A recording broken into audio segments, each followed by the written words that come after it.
ክብር ለጌታ ይሁን። እንግዲህ እግዚአብሔር እድልን ሰጥቶን ድጋሚ አገናኝቶናል ማለት ነው። በዚህ ስፍራ ልንማማር ስንመጣ ስንገናኝ እርስ በርስ ልንማማር ያገኘነውን ዕውቀት ደግሞ ለቤተ ክርስቲያን ስራ ልናውል ተገናኝተናል። ክብር ለኢየሱስ ይሁን። ስለዚህ አሁን የቤተ ክርስቲያን ታሪክ አሳሳ ነው የሚለው መጽሐፋችሁ ትልቅ መጽሐፍ ነው። አሳጥሬ ለማቅረብ እሞክራለሁ።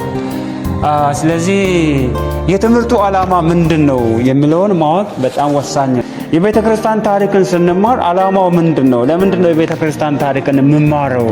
ተምሬስ ምን ይጠቅመኝ? ለዚህ የቤተ ክርስቲያን ታሪክ መማር ለአንድ ክርስቲያን በጣም ወሳኝ የሆነ ትምህርት ነው ማለት ነው። እና ምንድን ነው ዓላማው? ለምንድን ነው ይህን ትምህርት የምንማረው ለሚለውም የተወሰኑ ዓላማዎችን ብዙ ቢሆንም የተወሰኑ ዓላማዎችን እዚህ ጋር አይተን እናልፋለን።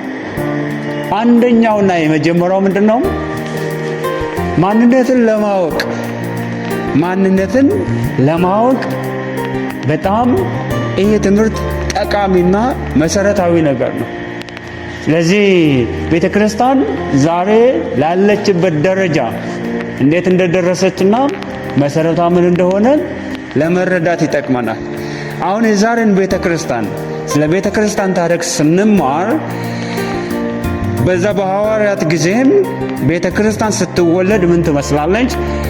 ከዛ በዘመናት መካከል ደግሞ ምን ነበር የምትመስለው? ተግዳሮቶች ምን ይመስላሉ?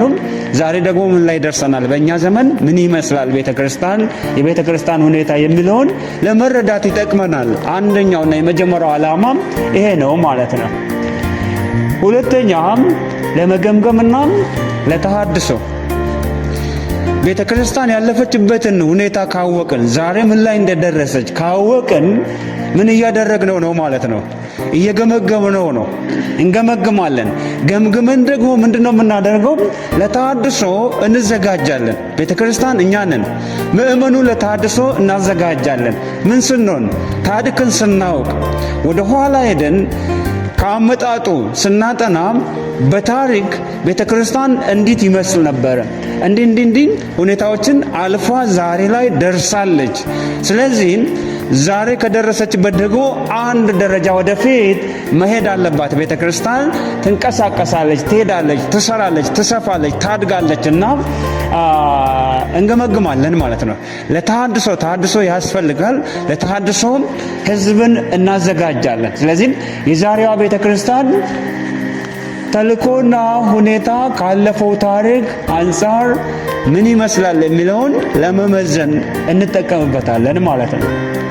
ሶስተኛ ከስህተት መማር። ታሪክን የምንማረው ስህተትን እንዳንደግም ነው።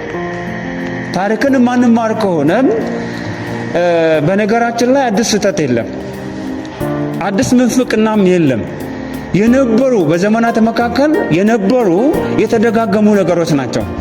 ታሪክን ስለማናቅ ምን ይመስለናል? ለኛ አዲስ ነገር ይመስለናል። የሆነ አዲስ ትምህርት ሲመጣ አዲስ ይሄ ምንፍቅና ትምህርት ብለን እንላለን። ታሪክን ስንማር ግን በዚህ ዘመን ላይ በነከለ በዚህ ቦታ ላይ በዚህ ቤተክርስቲያን ላይ ይሄ ነገር ተነስቶ ነበረ፣ ይሄ አጀንዳ እኮ አዲስ አይደለም እንላለን ማለት ነው። ስለዚህ ቶሎ እንነቃለን። እኛ ቤተክርስቲያንን ጉባኤውን ለማንቃት የነቃ ሰው ያስፈልጋል። እናንተ መሪዎች ናቸው። ይሄ ትምህርት የሚሰጠው ለማን ነው? ለፓስተሮች ነው። ለመሪዎች የተዘጋጀ ማኑዋል ነው። ስለዚህም መጽሐፉን ራሱ ስታዩት ለፓስተር ነው እንጂ ለማንኛውም ምእመን አይደለም የተዘጋጀው። ለመሪዎች የተዘጋጀ ነው። ለምንድን ነው ለመሪዎች የተዘጋጀው? መሪዎች ከነቁ ህዝብን ምን ማድረግ ይችላሉ? ማንቃት ይችላሉ። ተሃድሶን ማምጣት ይችላሉ። ስለዚህ ከስህተት ለመማር ስህተትን ላለመድገም የቤተ ክርስቲያን ታሪክን መማር በጣም ወሳኝና አንኳር የሆነ ትምህርት ነው ማለት ነው። እነዚህ ናቸው እንግዲህ ዓላማዎቹ። በትንሹ 3 ነገር አንስተናል።